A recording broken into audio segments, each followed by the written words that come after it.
Et nous avons le plaisir d'accueillir pour cette seconde table ronde de la matinée. Merci, bienvenue, collègues. Monsieur Bruno Lucas, délégué général à l'emploi et à la formation professionnelle au ministère du Travail, du Plein Emploi et de l'Insertion. Monsieur Paul Bazin, directeur général adjoint en charge de l'offre de services de Pôle emploi. Monsieur Hugues de Balatier, directeur général adjoint de France Compétences, et Madame Adeline Croyer, en charge des lycées et de la formation professionnelle du ministère de l'Éducation nationale. Mesdames, Messieurs, nous vous remercions évidemment de nouveau d'avoir accepté notre invitation à cette audition. Je vous cède tout d'abord la parole pour un propos liminaire d'une durée de 5 minutes chacun, pour aller vite, dans l'ordre de présentation. Puis nos trois rapporteurs vous interrogeront à leur tour avant que nous ne prenions les questions de nos collègues qui sont nombreux ce matin.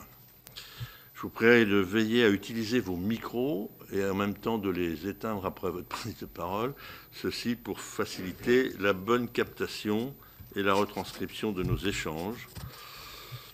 Et de même, à l'issue de la table ronde, de bien vouloir renvoyer les réponses au questionnaire qui vous a été adressé en complément de nos échanges. Je vous remercie donc de nouveau de votre présence et je cède la parole à Monsieur Lucas. Merci beaucoup, Monsieur le Président. Alors, peut-être quelques mots pour indiquer que les enjeux que vous travaillez au sein de la délégation sont au cœur des enjeux portés par le ministère du Travail, du Plein Emploi et de l'Insertion et des politiques publiques qu'il déploie, avec, je pense, une caractéristique des questions que vous travaillez, qui sont des questions à la fois économiques, donc qui sont sur le chemin critique du développement des entreprises de notre pays, mais ce sont aussi des questions sociales qui sont importantes en matière de sécurisation des parcours professionnels des actifs. Je pense que vous l'avez également indiqué, ce sont des enjeux très larges. D'ailleurs, le thème même de votre mission d'information, formation, compétences, attractivité, montre que ces enjeux supposent de travailler de nombreux leviers parce que de nombreuses problématiques différentes doivent être traitées et des points de vue différents de parties prenantes, des nombreuses parties prenantes impliquées doivent être pris en compte. Des enjeux pour les entreprises qui ont besoin, pour se développer, d'intégrer les compétences aujourd'hui et demain et aussi de développer les compétences de leurs actifs. Des enjeux pour les salariés qui ont besoin de perspectives sur les actifs en général, qui ont besoin de perspectives pour leur développement individuel. Évidemment, des enjeux pour l'État, pour le gouvernement, pour l'ensemble des acteurs publics, avec une perspective aujourd'hui à portée de main de plein emploi, mais qui suppose d'être capable de résoudre ces questions de tension. Un effort très important a été engagé au début du quinquennat précédent avec la loi pour la liberté de choisir son avenir professionnel qui visait à traiter certaines des questions, un nombre important des questions que vous soulevez, avec au premier chef la volonté d'avoir une approche pratique, pragmatique, pour lever les obstacles à l'accès à la formation, notamment pour les personnes les moins qualifiées. Et c'est la rénovation du CPF, je pense qu'on y reviendra dans la discussion, qui, je crois, a porté ses fruits en matière d'accès à la formation pour nos concitoyens avec les qualifications les moins développées. Il y avait aussi un objectif de développement et de passage à l'échelle sur un dispositif qui, je crois, est unanimement reconnu comme vertueux par ses caractéristiques et sa pédagogie particulière, qui est l'apprentissage, la pédagogie de l'alternance, et donc a été conçu et déployé une régulation de l'apprentissage pour en faire un outil massif, non seulement de formation initiale, mais également d'intégration des compétences dans les entreprises. Et enfin, il y avait également une dimension de réflexion sur les acteurs, les opérateurs, notamment les opérateurs à la main des branches professionnels. Je pense en particulier, il y a d'autres éléments, mais celui-là me paraît important, à la structuration d'une part d'opérateurs sur 11 secteurs cohérents à la main des branches professionnelles, avec un regroupement dans des gouvernances partagées d'un certain nombre de branches professionnelles qui partagent des enjeux communs en matière d'emploi et de compétences, et d'autre part, mais Hugues de Balatier reviendra je pense, la mise en place d'un lieu de concertation et de coordination quadripartite qui est France Compétences.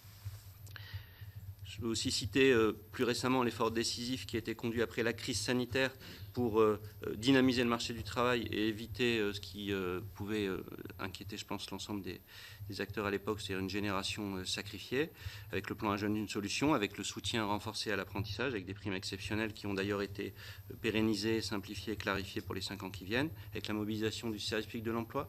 Je pense que Paul Bazin y reviendra. Et enfin, avec une politique contractuelle dynamique du ministère du Travail avec les branches professionnelles pour travailler les questions de gestion prévisionnelle de l'emploi et des compétences, de certification, d'outillage RH des entreprises qui sont indispensables pour traiter les questions qui vous préoccupent. Tout cela dans une perspective, comme je l'ai indiqué, désormais à portée de main de plein emploi. Plus récemment, un effort particulier du côté de Pôle emploi sur la manière de valoriser les viviers de compétences, je pense que en direction des secteurs les plus en difficulté de recrutement. Une réflexion également en cours sur une meilleure coordination du service de l'emploi et de l'ensemble des acteurs qui interviennent en matière d'emploi, dans l'ensemble des légitimités, les services publics de l'emploi dans ses différentes composantes, les collectivités territoriales au niveau régional, départemental, intercommunal et communal, et l'ensemble des acteurs de l'insertion avec la concertation engagée sur France Travail. Et enfin, je crois, une logique qui est, dans le fond, d'essayer d'additionner les outils et les efforts de l'ensemble des acteurs et des parties prenantes sans rentrer dans une logique de construction de cathédrale, mais plutôt dans une logique de patrimoine commun, d'objectifs communs et de travail en commun qui, je pense, doit marquer les efforts que nous devons conduire dans les prochaines années. Merci, Monsieur Lucas. On continue dans l'ordre. Donc, Monsieur Bazin, si vous voulez. Merci, Monsieur le Président. Merci de donner l'occasion de présenter l'action de Pôle emploi en matière de développement des compétences et d'attractivité des métiers et des entreprises. S'agissant du développement de compétences, Pôle emploi intervient pour le compte de l'État et des partenaires sociaux au sein de son conseil d'administration sur plusieurs champs. D'abord en matière de diagnostic des besoins de développement de compétences, avec un certain nombre d'ateliers pour identifier ces compétences, pour valoriser ces compétences, et en particulier les savoir-être qui sont recherchés par les entreprises, très particulièrement dans des situations de tension. Et puis pour donc valoriser l'ensemble de ces compétences au sein d'un outil, le profil de compétences, qui est en fait le passeport avec lequel le demandeur d'emploi peut se présenter aux entreprises et qui sert à faire du rapprochement, qui est publié auprès des entreprises lorsque le demandeur d'emploi le souhaite, et donc ils peuvent aller chercher les candidats grâce à l'exposition de ces compétences. En matière de formation, Bruno Lucas en a beaucoup parlé, aux côtés des régions et des opérateurs de compétences, Pôle emploi achète de la formation sur des fonds État et sur des fonds de conseils régionaux, et puis sur son budget propre, avec un accent particulier sur des formations courtes, préparatoires à l'emploi, ce qu'on appelle les actions de formation préalable au recrutement ou les préparations opérationnelles à l'emploi individuel. Il y en a eu près de 100 000 en 2022, particulièrement accélérées par les fonds dédiés par l'État au plan de lutte contre les tensions de recrutement de 2021. Nous intervenons également en ingénierie de formation, le développement de la formation à distance accélérée par la pandémie a notamment permis à un certain nombre de demandeurs d'emploi de bénéficier de formations sans se rendre dans un centre de formation. Et nous intervenons également en rémunération de ces formations. Pendant leur formation, les demandeurs d'emploi conservent une rémunération ou se voient verser une rémunération lorsqu'ils n'ont pas de droit à l'assurance chômage et lorsqu'ils y sont éligibles. Une fois la formation réalisée, nous intervenons en valorisation des compétences auprès des entreprises, soit en allant chercher dans d'anciennes expériences professionnelles auprès des employeurs une confirmation des compétences acquises par la personne. C'est quelque chose de très intéressant pour les entreprises de savoir qu'un pair, un autre chef d'entreprise, valide les compétences d'un candidat qu'il a acquises dans un précédent emploi, ou via des systèmes d'immersion professionnelle qui permettent un candidat de montrer à l'entreprise qui s'apprête à le recruter qu'il dispose effectivement des compétences qui sont attendues.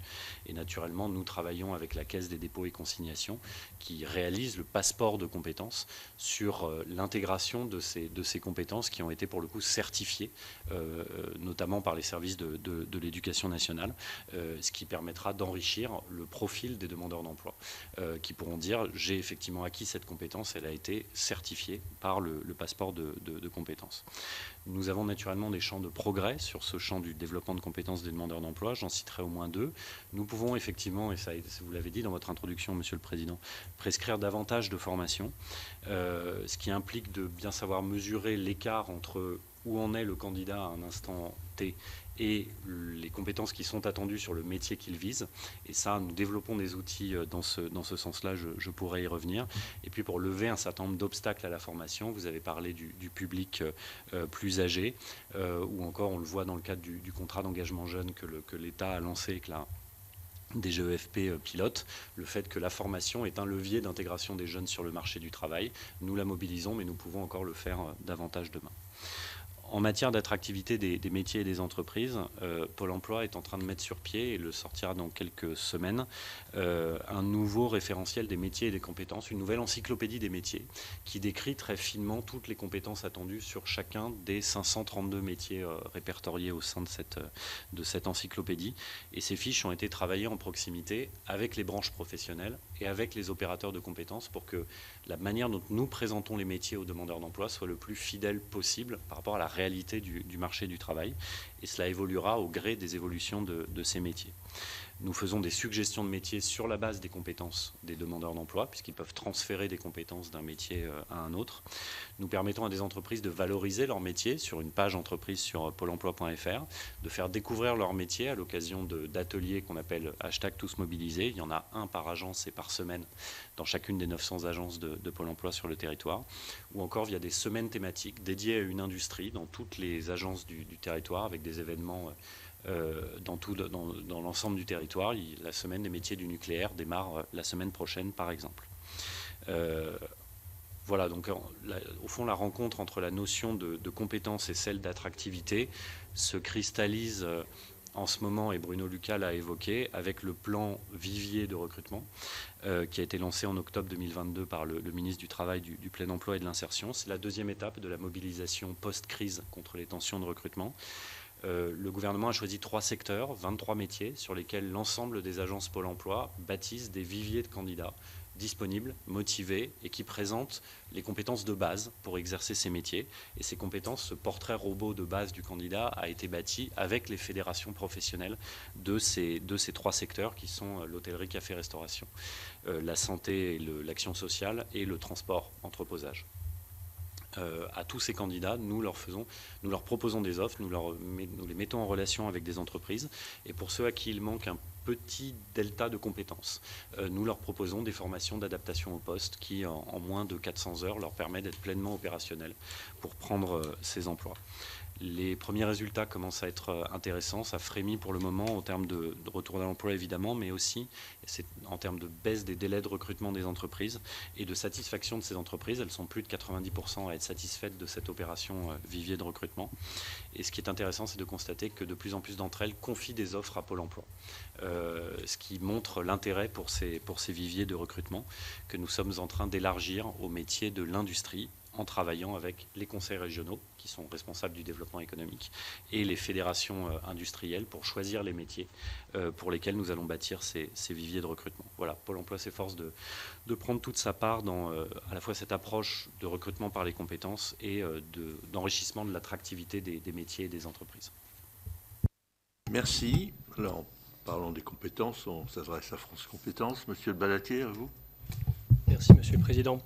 Oui, quelques mots sur France Compétences, qui est un opérateur, un établissement public un peu plus jeune que mon voisin, et plus récent et donc parfois moins connu. Donc quelques mots sur ses principales missions. Je ne serai pas exhaustif sur les missions, même si certaines sont moins connues. Le développement du conseil en évolution professionnelle, par exemple, ou tout le travail d'études ou d'enquête qu'on peut mener sur le marché de la formation, pour me concentrer sur vraiment les deux jambes principales sur lesquelles on marche, c'est-à-dire le financement et la régulation. S'agissant de notre mission de financeur du système, de formation et de professionnels et d'apprentissage. Donc vous le savez, France Compétences est un des principaux financeurs de ce système au titre de la répartition de la contribution pour la formation et l'apprentissage des entreprises, donc qui représente à peu près 10 milliards d'euros. Et surtout un rôle donc de répartition de cette collecte vers la Caisse des dépôts pour le CPF, vers l'État pour le plan d'investissement dans les compétences, vers les associations de transition professionnelle pour le projet de transition professionnelle, vers les OPCO évidemment pour tout ce qui relève du plan de développement des entreprises de moins de 50 salariés et de l'alternance, notamment l'apprentissage, etc. etc. Autre rôle important, c'est un rôle de financement, mais aussi de réassureur de certains de ces financeurs intermédiaires, notamment les OPCO, par le mécanisme de péréquation. Nous venons, j'allais dire, endosser le déficit des OPCO dans leur propre financement de l'apprentissage. Donc, vous le savez, le système globalement présente aujourd'hui un déficit, mais un déficit qui, d'une part, est en baisse cette année en 2023 dans nos prévisions, et surtout reflète très largement trois éléments. L'effort sans précédent des dernières années en faveur de la formation des demandeurs d'emploi, puisque France Compétences contribue également à son financement. La dynamique très forte du CPF qui a été mentionnée par Bruno Lucas à l'instant. Et évidemment, le développement, là encore, sans commune mesure avec ce qu'on avait pu connaître par le passé, de l'apprentissage. Donc, qui est un des grands succès de la réforme de 2018. Donc voilà, une mission essentielle de financement et de réassurance de l'ensemble du système. Alors évidemment, une petite nuance, on n'est pas le seul financeur, il y a d'autres financeurs du système, l'État, Pôle emploi, les conseils régionaux, les ménages eux-mêmes parfois, même si c'est assez faible en France, et évidemment les entreprises qui peuvent, par leurs propres dépenses, aller au-delà de la contribution qui remonte à France Compétences.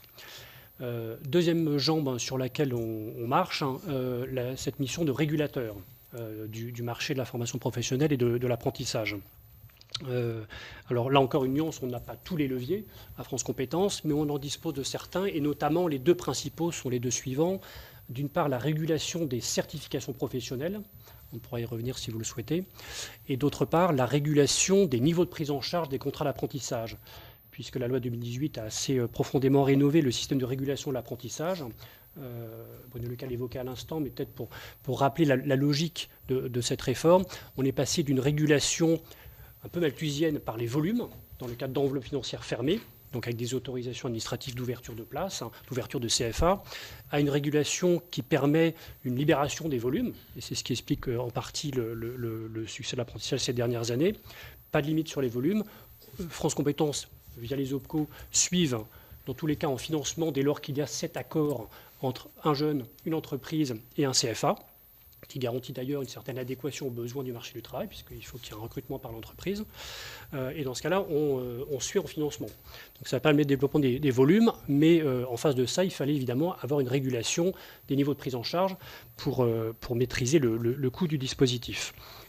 Donc voilà, c'est un élément assez essentiel de notre mission de régulation. On a d'autres leviers, mais voilà, les deux principaux sont ces deux-là, sur l'apprentissage, avec le succès qu'on connaît, sur le développement du nombre d'entrées en apprentissage ces dernières années, et aussi succès sur les certifications professionnelles, un peu moins connues, mais les exigences en termes de qualité des certifications professionnelles ont été considérablement renforcées par la réforme de 2018, notamment sur le critère de la valeur d'usage sur le marché du travail, qui là encore vise à avoir une meilleure adéquation aux besoins de l'économie de ces certifications professionnelles. Donc là encore, on pourra revenir sur ce sujet.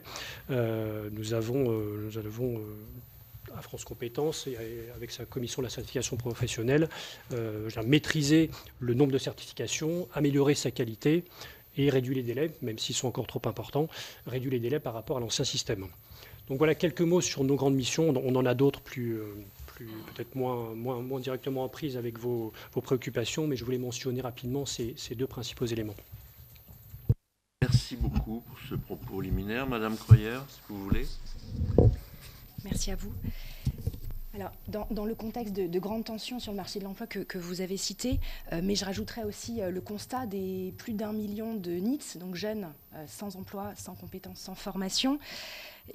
L'enjeu est clairement ministériel, on l'a vu au travers des interventions des précédents interlocuteurs, et l'éducation nationale prend toute sa place.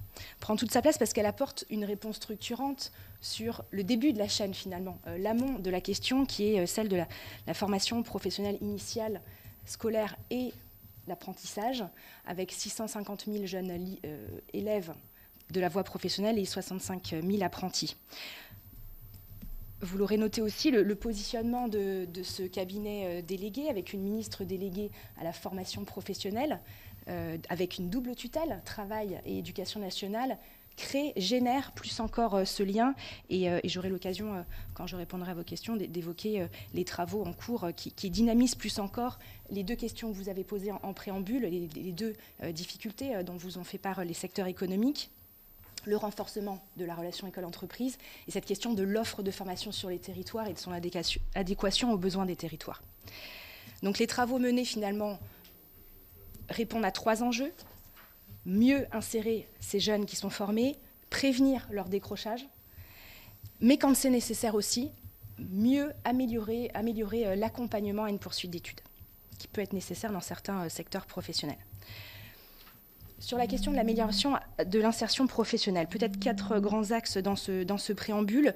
Le premier, c'est celui de la relation école-entreprise. Cette relation toujours plus renforcée, qui doit être toujours plus soutenue et qui se traduit déjà au collège, avec cette question de la découverte des métiers professionnels qui s'installe maintenant dès la 5e, mais qui est déjà existante en 4e et en 3e. On pense bien sûr à des jeunes qui vont visiter des entreprises, mais finalement les solutions sont plus variées et donnent à voir aux jeunes de différentes manières des secteurs professionnels dans lesquels ils pourraient avoir envie de poursuivre leur parcours de vie. Ça peut être au travers de visites de lycées professionnels, au travers d'échanges avec des professionnels en classe, au travers des outils élaborés en particulier par l'ONICEP.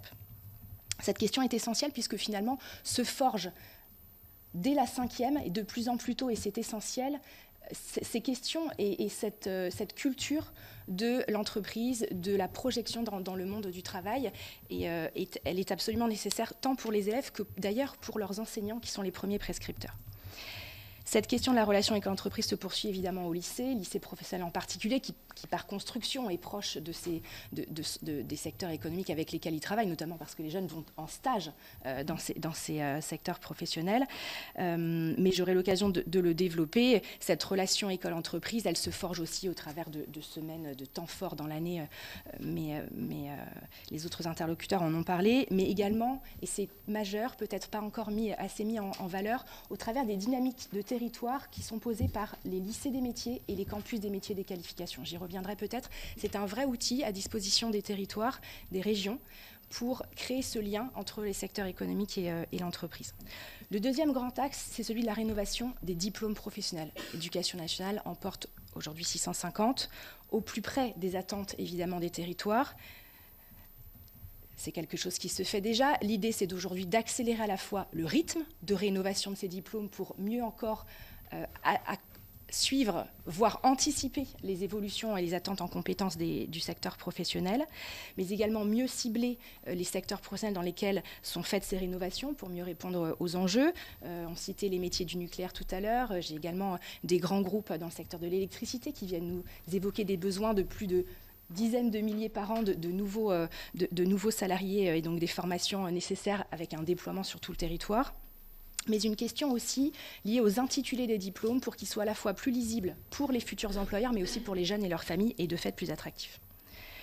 Donc la relation école-entreprise, la rénovation des diplômes. Le troisième axe, il a été cité et il est majeur, et l'éducation nationale prend toute sa place, c'est celui de l'apprentissage qui a un grand succès également au sein des lycées professionnels, avec un passage en 2-3 ans de 43 000 à 65 000 apprentis accueillis au sein des lycées professionnels, avec cette idée, toujours ce souci de pouvoir offrir aux jeunes un parcours de formation, des allers-retours, une fluidité, une capacité à entrer en apprentissage et finalement changer d'avis, revenir en formation scolaire et inversement. Et cette fluidité, elle prend corps, en particulier quand les deux voies de formation s'expriment au sein des mêmes lycées professionnels. Et pour finir sur le point qui nous préoccupe beaucoup en ce moment et qui finalement traduit tout le reste de ce que je viens d'évoquer avant, c'est la question de l'offre sur les territoires, au plus près des jeunes, au plus près des familles, dont on sait qu'ils ne sont pas forcément mobiles, mais aussi au plus près des bassins d'emploi. Donc cette question, elle se traduit par la notion de carte des formations professionnelles. C'est un outil qui est piloté à la fois par les régions académiques, des rectorats et les régions, un acteur essentiel qu'il faut citer dans le panorama avec lequel nous travaillons à ce sujet, au plus près des prospectives emploi-compétences qui nous sont exprimées et que nous prenons en compte pour faire évoluer cette offre. Donc ces axes de travail positionnent l'éducation nationale de manière multipartenariale avec une relation institutionnelle avec les autres ministères certificateurs, avec France Compétences, avec Pôle emploi, mais aussi une déclinaison forte et essentielle de partenariat avec les régions, avec toutes les structures qui, au niveau territorial, les représentations des opérateurs de compétences, les représentations des secteurs professionnels au niveau territorial, et jusqu'à chaque établissement, jusqu'à chaque élève, pour que cette question de la tension d'emploi puisse trouver réponse et transformer le choix de chaque jeune vers cet objet. Voilà pour ce préambule. Merci. Alors, merci à chacun. Évidemment, beaucoup de sujets sur lesquels on va revenir. Donc, je vais passer la parole tout de suite à Martine Berthet pour commencer les questions des rapporteurs. Oui, merci Président. Merci à chacun d'entre vous pour les premiers éléments apportés. Alors, il y a énormément de questions, bien sûr, pour chacun, mais voilà, je vais essayer de réduire. Et de toute façon, mes deux collègues co-rapporteurs continueront après moi. Donc, peut-être tout d'abord au niveau de Pôle emploi. Avez-vous identifié, enfin confirmez-vous, parce que c'est quand même les retours que nous avons, qu'il y a une plus grande exigence aujourd'hui des personnes en recherche d'emploi, particulièrement en matière de mobilité géographique, mais aussi en termes d'organisation du travail. On a vu que la crise sanitaire avait créé des besoins, entre guillemets, de pouvoir aller récupérer les enfants à l'école, etc. Et que même pour les convocations, parfois, c'est difficile. Donc, est-ce que c'est quelque chose que vous confirmez ? Également, peut-être, alors je ne sais pas qui répondra là-dessus, est-ce que vous pouvez nous faire un premier bilan des CFA d'entreprises qui ont été autorisés par la loi Avenir professionnel de 2018, et par rapport à ce point, comment s'organise justement la formation professionnelle au sein des entreprises. Nous avions un intervenant sur la table ronde précédente qui nous confirmait qu'effectivement des formations longues hors de l'entreprise avaient plutôt un impact négatif ensuite sur l'emploi. Et puis peut-être une dernière question concernant alors les seniors et la réforme des retraites, puisque c'est le point d'actualité ici au Sénat. Donc, quelle réflexion avez-vous sur des seniors qui vont rester plus longtemps au travail, les reconversions? Est-ce que vous avez réfléchi déjà à ce sujet qui va arriver assez vite avec cette réforme de l'âge de départ légal à la retraite? Je vous remercie. Merci. Alors, on peut commencer par Pôle emploi, en effet, puisque vous avez été interpellé. Merci Madame la rapporteure. Nous ne disposons pas encore d'études sur, je dirais, l'évolution des comportements et des attentes des demandeurs d'emploi vis-à-vis du travail et de leurs exigences dans le cadre de la négociation de leurs contrats avec les entreprises. Cela dit, on en perçoit quelques indices dans le cadre du plan Vivier que j'évoquais, où nous nous efforçons de repérer des personnes qui, encore une fois, nous ont dit être disponibles, motivées pour exercer l'un des métiers que nous visons et qui ont le socle de compétences que nous avons travaillé avec les fédérations professionnelles. Et pour autant, quelques mois après le lancement de l'opération, tous ces demandeurs d'emploi en vivier n'ont pas trouvé l'emploi qu'ils visaient, enfin n'ont pas été recrutés. Il peut y avoir plusieurs raisons à ça. On peut se rendre compte qu'en fait, ils ont un frein que nous n'avions pas identifié par le passé pour reprendre cet emploi. Et puis, ça peut être aussi assez mécaniquement que lorsque, au fond, l'offre d'emploi est supérieure à la demande, mais les exigences peuvent être supérieures dans la négociation avec l'entreprise. C'est pour ça aussi que nous nous efforçons de travailler avec les entreprises pour qu'elles identifient les leviers qu'elles peuvent activer pour réussir leur recrutement. Nous commençons à mobiliser depuis quelque temps une prestation qui a été définie et achetée par la DGEFP, qui s'appelle la prestation de conseil en ressources humaines. Je pourrais laisser Bruno Lucas en parler, mais qui aide les entreprises à travailler leur politique de ressources humaines. Nous faisons des opérations de découverte des métiers qui permettent au fond de changer l'image de certains métiers, puisque l'image d'un métier est très importante dans la décision de l'image d'ailleurs d'un métier ou d'une entreprise sur un bassin d'emploi peut être très importante dans la décision d'aller y travailler pour un candidat.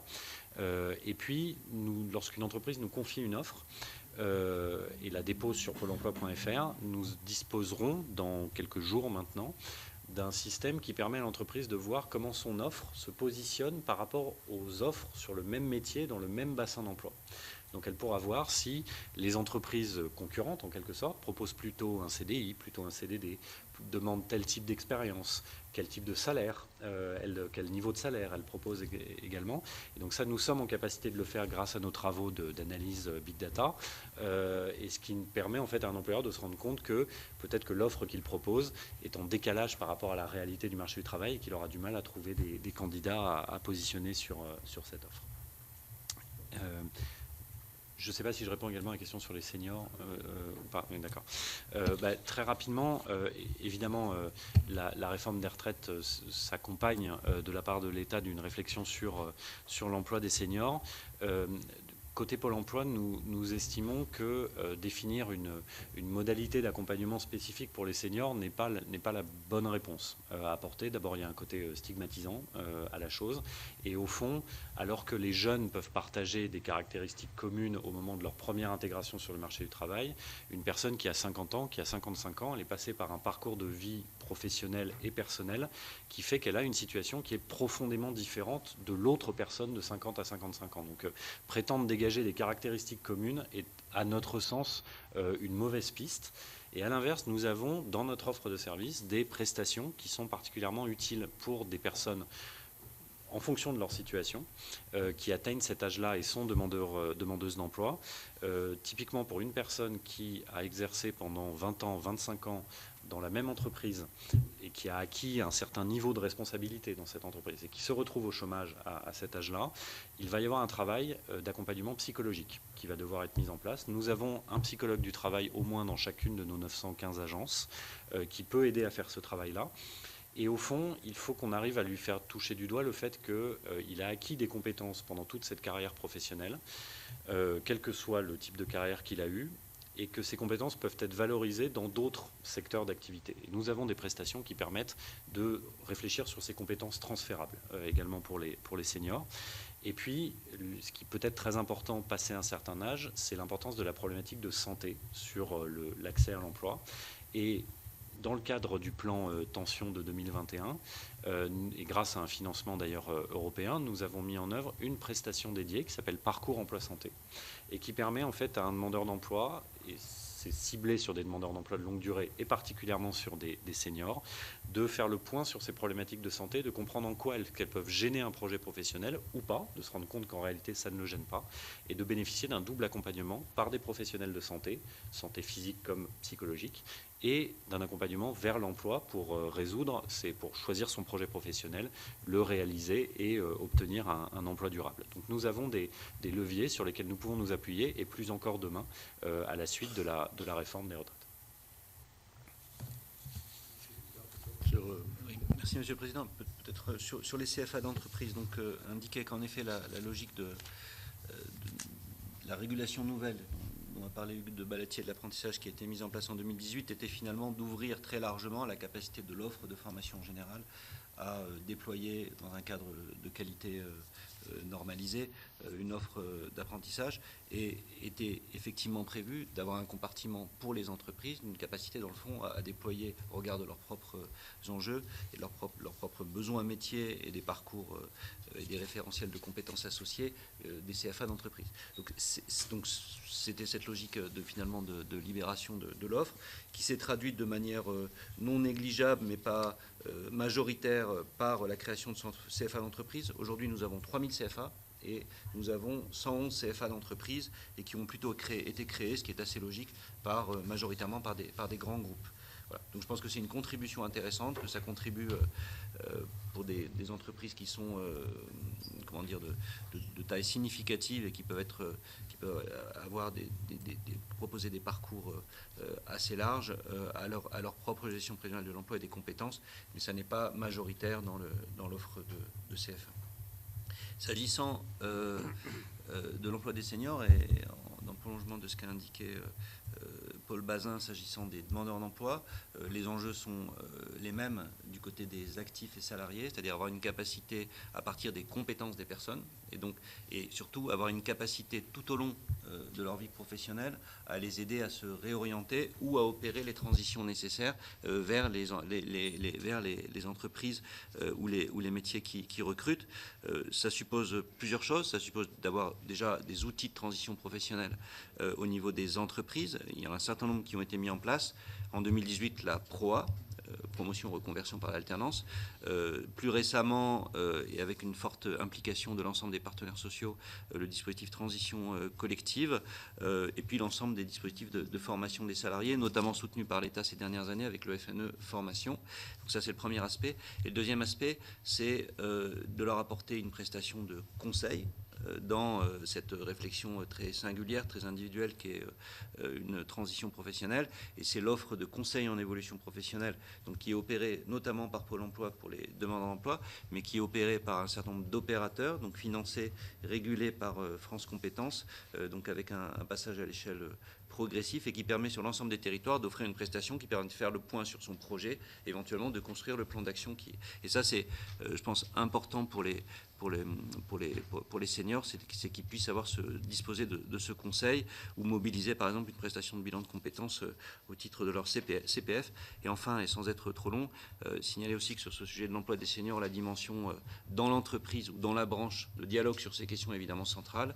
Et les outils de politique contractuelle dont nous disposons au niveau de la branche, les EDEC, qui permettent de contractualiser avec l'État une réflexion sur la gestion prévisionnelle de l'emploi et des compétences dans la branche, l'évolution des métiers, l'évolution des référentiels de compétences et des certifications associées, et puis l'outillage RH des entreprises est important.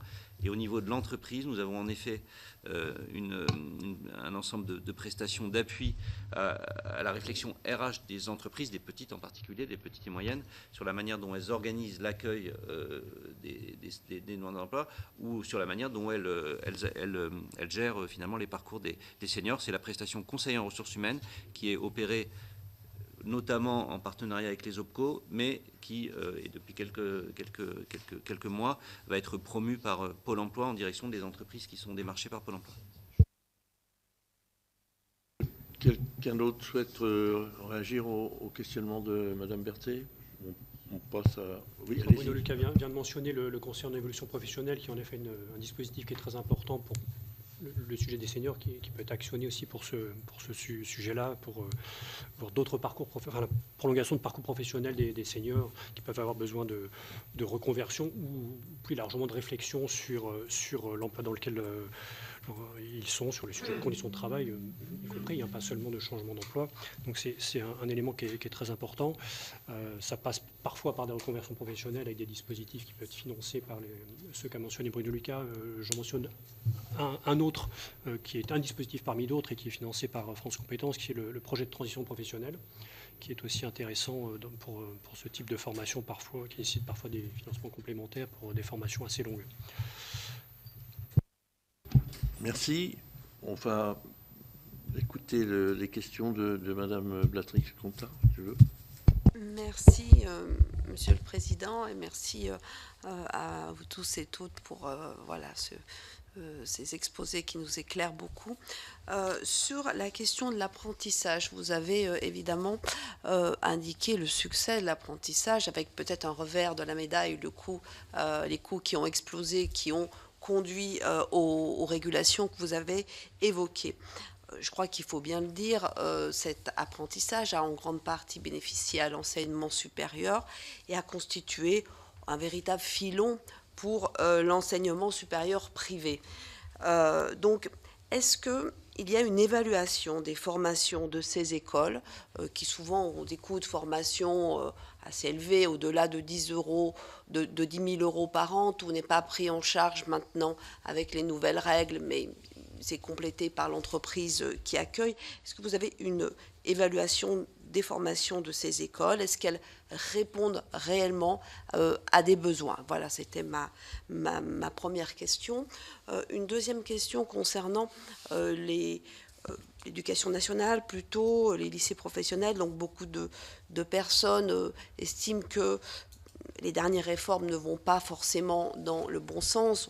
On évoque la réforme des lycées avec la problématique des mathématiques. Aujourd'hui, les parcours d'élèves, notamment avec des élèves qui prennent des SES, mais pas des mathématiques, enfin, posent quand même problème quant à leur orientation. Et là, vraiment, la suppression de la technologie en 6e interroge également. Donc, on a l'impression qu'on a des injonctions contraires. Et dernier point concernant l'enseignement professionnel. Dans la dernière table ronde, on nous a indiqué que les formations professionnelles, les métiers les moins qualifiés allaient, pour un certain nombre et de plus en plus important, être automatisés. Il y a même, je ne l'ai pas évoqué, mais j'ai vu un restaurant avec un robot qui fait le service. Donc on a de plus en plus de métiers qui vont être automatisés, des métiers peu qualifiés, et il faut que les salariés puissent s'adapter à d'autres formations et qu'ils aient des bases, et ça a été évoqué, c'est un vrai sujet, des bases calculiques, des bases littéraires suffisantes. Et malheureusement, la dernière réforme du lycée pro a supprimé de l'enseignement général. Et là, on a une réforme du lycée pro avec davantage de stages. Donc derrière, quand même, se pose la question de l'enseignement général et de l'adaptabilité de ces élèves.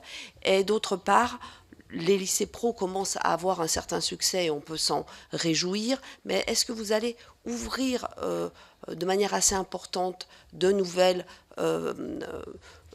davantage de places en lycée pro, parce que le risque quand même, dans la mesure où c'est sélectif, que les élèves les plus en difficulté finalement n'aient pas de place en lycée pro, et comment est-ce qu'on va travailler avec ces élèves les plus en difficulté? Donc ne faudrait-il pas ouvrir davantage de places en lycée pro si on veut vraiment que ça devienne une filière d'excellence et y laisser suffisamment d'enseignement général? Ça me semble important pour que les jeunes puissent s'adapter ensuite. Madame Croyer, je crois que vous êtes Merci interrogée. Merci beaucoup de toutes ces questions. Tout d'abord, sur l'éclairage sur l'apprentissage l'apprentissage dans les lycées professionnels, mais ça me permet aussi d'ouvrir un peu plus largement ce que j'ai dit en préambule sur l'attractivité de la formation professionnelle. Un élément socle posé en 2020, c'est la mise en lumière dans AFELNET, qui est l'outil de choix d'orientation des jeunes fin de collège pour aller vers le lycée général technologique ou professionnel, la mise en lumière des taux d'insertion professionnelle sur chacune des formations visées. C'est un outil, si vous l'avez vu, qui s'exprime de manière simple, qui permet aux familles et aux jeunes d'être rassurés ou informés sur le choix qu'elles s'apprêtent à faire, les vœux qu'elles s'apprêtent à exprimer avec leurs enfants. Cet outil, depuis 2020, permet aussi aux jeunes de matérialiser leur choix entre un statut scolaire ou un statut par apprentissage. Et ce qu'on observe en 2022, avec tous les efforts qui ont été faits, c'est déjà plus 1,9 points de choix de vœux 1 vers la formation professionnelle et un choix 13 augmenté également sur l'apprentissage. Donc déjà pour dire que ce donner à voir aux familles permet aussi de mieux éclairer les choix qui sont faits ensuite. Vous l'avez souligné, et vous posez la question des métiers plus automatisés. Mais ça pose la question de manière générale, et vous faites d'ailleurs un lien avec la capacité d'un diplôme à offrir un socle de connaissances générales, mais aussi de spécialiser. Et c'est cet équilibre entre les deux attentes qui est toujours sur le fil et qui doit être maintenu. Si on part du collège, peut-être quand même pour redire les choses au collège. Au collège, les constats à l'entrée en 6e doivent être pris en compte avec une difficulté sur les maths et le français qui mérite le positionnement qu'a pris l'Éducation nationale de renforcer les heures de mathématiques et de français par un accompagnement différencié, s'appuyant notamment sur les tests de positionnement à l'arrivée en 6e qui donnent à voir le niveau de chaque élève et en fonction de ce niveau de chaque élève, pouvoir accompagner ces difficultés. Parce que ces difficultés, si elles ne sont pas comblées là, elles s'aggravent. Après, on le sait, elles s'aggravent au fil du collège et du lycée. Donc les mathématiques n'ont pas perdu d'heures, bien au contraire, il y a cet accompagnement renforcé. De même, sur la technologie, il n'y a pas de suppression de la technologie au collège, il y a effectivement une concentration des heures dédiées à la technologie sur les classes de 5e, 4e et 3e pour laisser plus de place en 6e à cet accompagnement renforcé en mathématiques et en français. La question que vous posez finalement, c'est à la fois comment renforcer le socle en mathématiques, en français dans les compétences transversales, mais aussi maintenir l'équilibre avec la professionnalisation. Ça se traduit au lycée général avec la nouvelle organisation qui a été posée maintenant en décembre dernier d'1h30 de formation, d'enseignement spécifique mathématiques qui donne à ceux qui n'ont pas choisi la spécialité maths. Alors qu'avant, ils étaient amenés à le choisir et potentiellement à être en difficulté. Ils étaient amenés à le choisir parce qu'ils savaient que c'était déterminant pour la poursuite des études.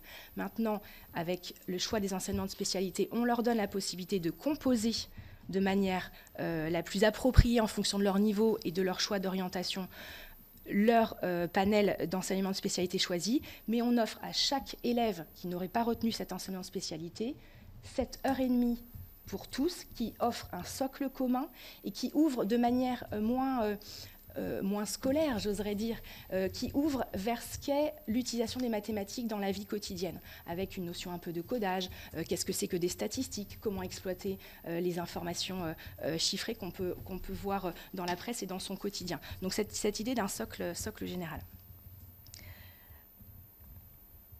Les soft skills, et on le voit quand on regarde et qu'on interroge les entreprises et leurs attentes, arrivent pratiquement maintenant en premier dans les compétences citées par les entreprises. Savoir restituer une information, savoir bien se comporter, savoir rédiger un minimum, savoir comprendre une consigne, savoir interagir en projet, savoir interagir en groupe. Et ces compétences-là, elles se travaillent à la fois dans le cadre de la classe, mais elles se travaillent de fait aussi dans le milieu de l'entreprise quand le jeune est en stage. D'où l'idée d'offrir à ces jeunes encore plus cette possibilité d'exprimer avant leur insertion professionnelle et de tester le renforcement de ces compétences.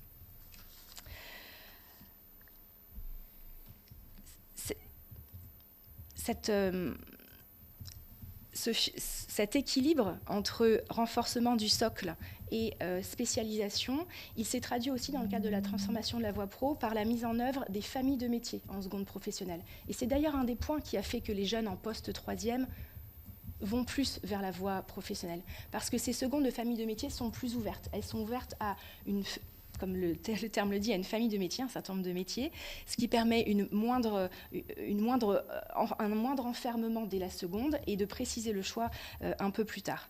Ces familles de métiers se calquent sur les grands secteurs professionnels et pour certaines d'entre elles, puisque maintenant je vais évoquer les élèves les plus en difficulté auxquels vous pensez, les élèves de SECPA, des élèves qui sont accueillis en 3e prépa métier, qui est un dispositif qui fonctionne bien et qui donne à voir dès l'entrée en 3e à des jeunes qui l'auraient choisi, on est sur du volontariat, un panel de métiers et en même temps de préparer la 3e, ces jeunes-là qui sont les plus en difficulté, au travers de ces secondes familles de métiers, sont accueillis, accompagnés, et nous réfléchissons en ce moment, sous l'impulsion de la ministre Grandjean, à plus encore comment renforcer, et c'est toujours la priorité, le socle des compétences générales qui font qu'après, ils vont pouvoir exprimer rapidement ou des années après, s'ils souhaitent se reconvertir, une capacité à rebondir vers d'autres métiers. Et pour finir sur cet éclairage, sur cet équilibre entre socle et spécialisation, ce qui est travaillé plus encore en ce moment, c'est des bacs professionnels et des CAP et des bacs professionnels qui ont une approche transversale des compétences en entreprise, pilote de ligne de production, mais finalement ça pourrait être en agroalimentaire, en pharmacie, en cosmétique. Et après ces diplômes professionnels socles, une spécialisation au travers de différents certifications professionnelles qui existent. L'offre est large, des mentions complémentaires, voire un titre pro s'ils ont l'âge et s'ils ont eu au moins un diplôme CAP Bac Pro, mais aussi, donc ça devient vraiment très spécifique. Là, on vient sur un métier très spécifique, solier. Je vais travailler au revêtement des sols, monteur en réseau électrique. Et là, on vient finalement post-diplomation par une année supplémentaire spécialiser le jeune. Et c'est d'autant plus utile qu'aujourd'hui, la moyenne des jeunes qui sont bacheliers professionnels n'ont pas 18 ans. Et pour le marché de l'emploi, c'est malgré tout une difficulté assez conséquente, qui fait qu'ils recherchent après coup cette spécialisation, qui peut aussi être faite dans le cadre de ce qu'on appelle les formations complémentaires à l'initiative locale, qui sont des formations qui sont pour le coup montées très finement au niveau d'un territoire, entre un lycée professionnel et une entreprise. Ça peut durer 1 an, ça peut durer 2 ans, 3 ans. Et après, quand le besoin en emploi trouve réponse, la formation disparaît. Et celle-ci, c'est vraiment de la dentelle. Elle vient répondre au plus près des territoires à un besoin de spécialisation post-bac professionnel. Il y en a aujourd'hui une centaine en France. Et quand, en revanche, ces formations complémentaires d'initiative locale se pérennisent, parce que le besoin qui a été identifié, finalement, on se rend compte qu'il est valable sur tout le territoire, on le transforme en certification professionnelle, ce qui permet malgré tout d'avoir quelque chose qui est plus reconnu au niveau national. J'espère avoir répondu à peu près à vos questions, mais s'il faut, j'apporterai d'autres éclairages par écrit. Sur ce sujet de la formation, quelqu'un veut... Peut-être, Monsieur le Président, quelques compléments sur la question, au propos d'Adeline Croyer, sur la question de l'apprentissage, donc, et notamment sur votre question, dans le fond, sur l'impact et la performance du développement de l'apprentissage dans certaines écoles du supérieur. Donc on n'est pas à ce stade, parce qu'on est encore un peu tôt des premières entrées massives, en capacité de vous donner des indications sur les taux d'insertion.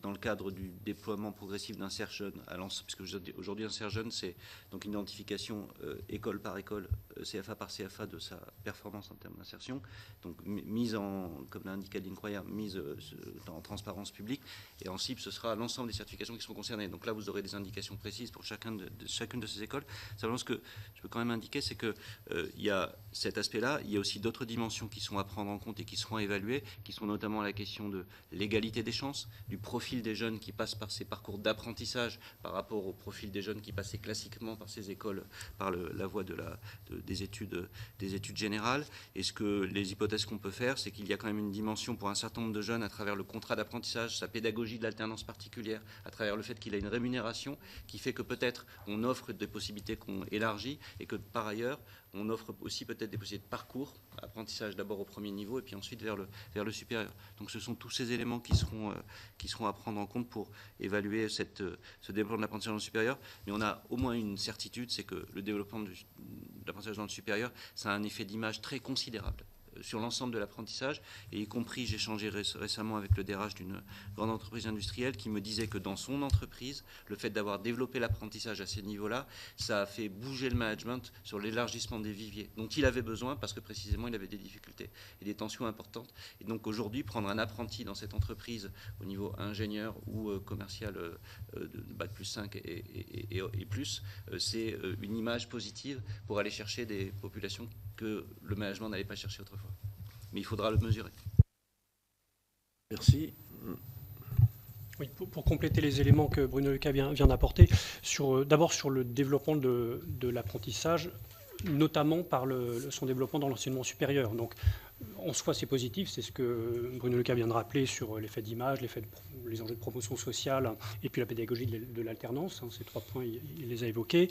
J'en redoute peut-être 2 éléments.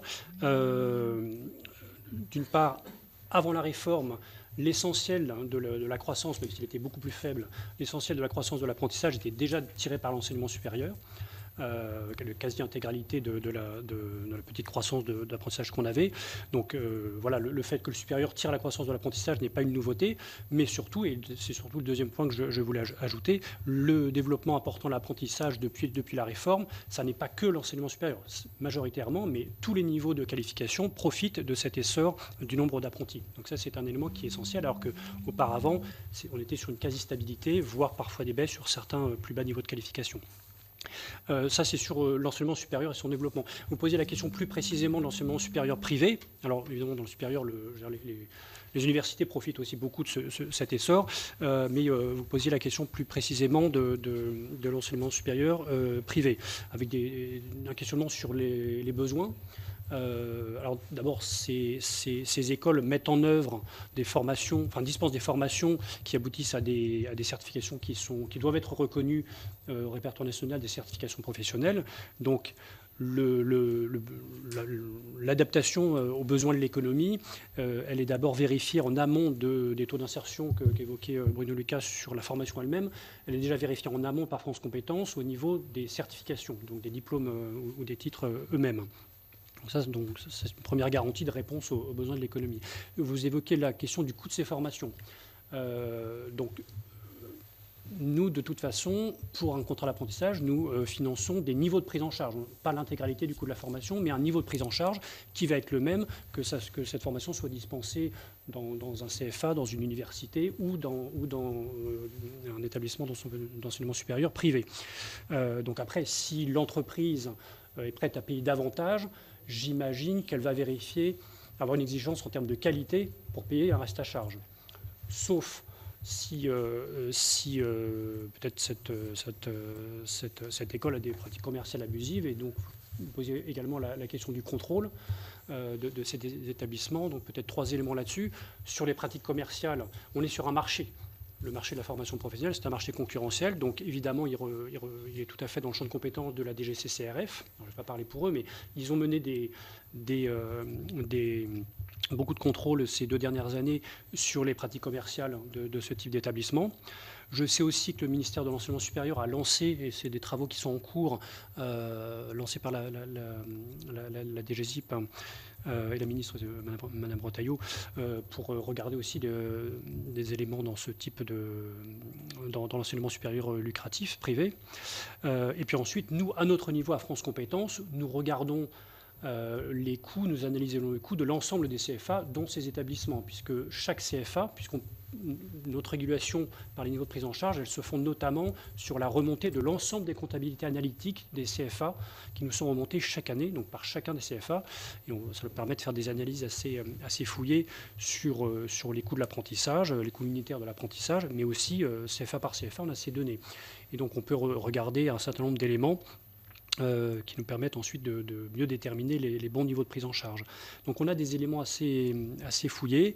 On mène actuellement des analyses parce qu'on s'intéresse, par exemple, aux marges qui peuvent être dégagées sur telle ou telle certification, peut-être parce que le niveau de prise en charge est trop élevé et ça peut nous justifier d'éventuelles révisions de ces niveaux, et aussi s'intéresser à des pratiques de certains CFA, qu'il y ait des marges, y compris dans des établissements lucratifs, y compris qui sont reversés en dividendes, n'est pas forcément choquant en soi si c'est des fonds d'investissement qui ont investi réellement pour développer la partie CFA de tel établissement. Donc ça peut s'expliquer.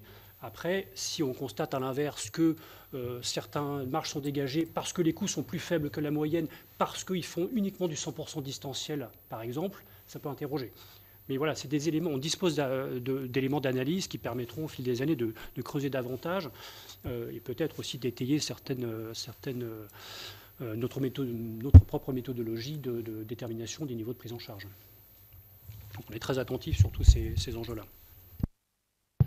Merci. On va avancer avec les rapporteurs. Donc Michel Canévet, question, et puis ensuite je m'adresserai à mes collègues. Merci, Monsieur le Président. Depuis effectivement 2014 que la délégation sénatoriale aux entreprises a été créée, nous avons régulièrement rencontré les chefs d'entreprise et de tout temps, ils nous ont évoqué les difficultés de recrutement, ce qui nous avait amené déjà à travailler sur le sujet en 2018 et puis à se réinterroger aujourd'hui, compte tenu de ce qu'on entend sauf peut-être lors du déplacement dans le Cher que nous avons effectué il y a quelques jours, où les deux entreprises visitées, Monin et Ledger, ne nous ont pas évoqué ces problèmes de recrutement, mais un problème quand même de qualification des personnels. Donc il convient de s'interroger sur l'adéquation des formations aux besoins réels des entreprises aujourd'hui, la nécessité peut-être, puisque nous avons visité à Vierzon toujours un campus numérique où ce sont des formations correspondant aux besoins de métiers particulièrement évolutifs qui vont être dispensés et qui appellent peut-être une certaine réactivité quant à la labellisation de ces formations, puisque les besoins des entreprises évoluent très vite. Donc il convient de savoir si, au niveau de France Compétences aujourd'hui, il y a cette capacité de réactivité permettant de répondre à des besoins de métiers sur des évolutions extrêmement rapides. Alors, globalement, on peut tous se satisfaire de connaître un taux de chômage à la baisse, un niveau d'emploi qui s'améliore. Reste néanmoins dans les catégories ABC plus de 3 millions d'inscrits à Pôle emploi, et sur l'ensemble des catégories 5,4 millions. Ça veut dire qu'il y a encore là un vivier sur lequel il faut qu'on se penche pour pouvoir, je dirais, répondre aux besoins des entreprises et puis surtout permettre à nos concitoyens dépourvus d'emploi de pouvoir en retrouver pour assurer leur subsistance. Parmi les freins que vous avez identifiés, quels sont-ils assez précisément? On sait qu'il y a notamment la question de la mobilité. C'est vrai qu'entre la Bretagne et les Hauts-de-France, il y a un taux de chômage totalement différent, mais on a du mal à répondre aux besoins de mobilité. Les questions de logement sont aussi certainement des questions extrêmement fortes. Il y a sans doute un niveau de compétence. Sur la table ronde précédente que nous animions tout à l'heure, était évoqué le fait qu'il est nécessaire qu'il y ait une meilleure performance des process de formation.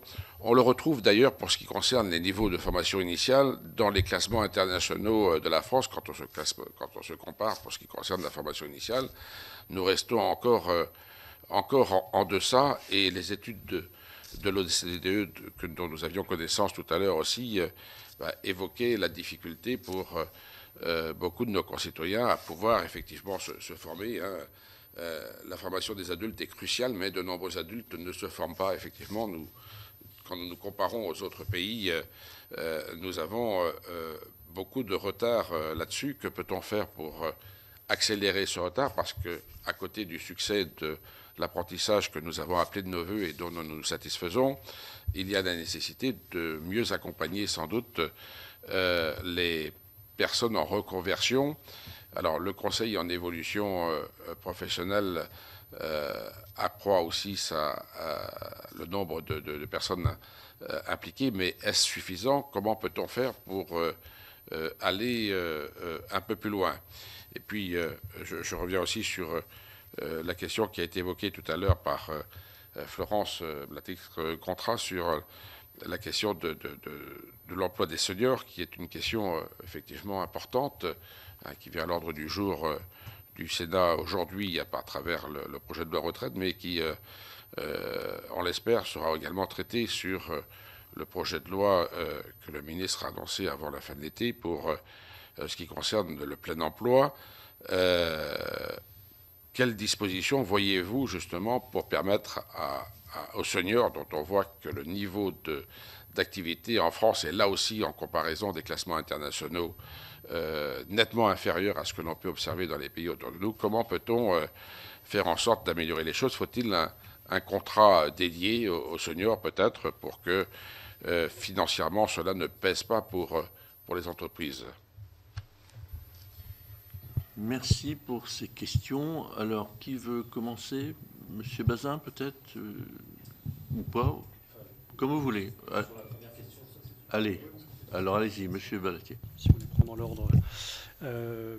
Sur la question de l'adéquation des formations et de la réactivité de l'adaptation de ces formations à l'évolution des métiers.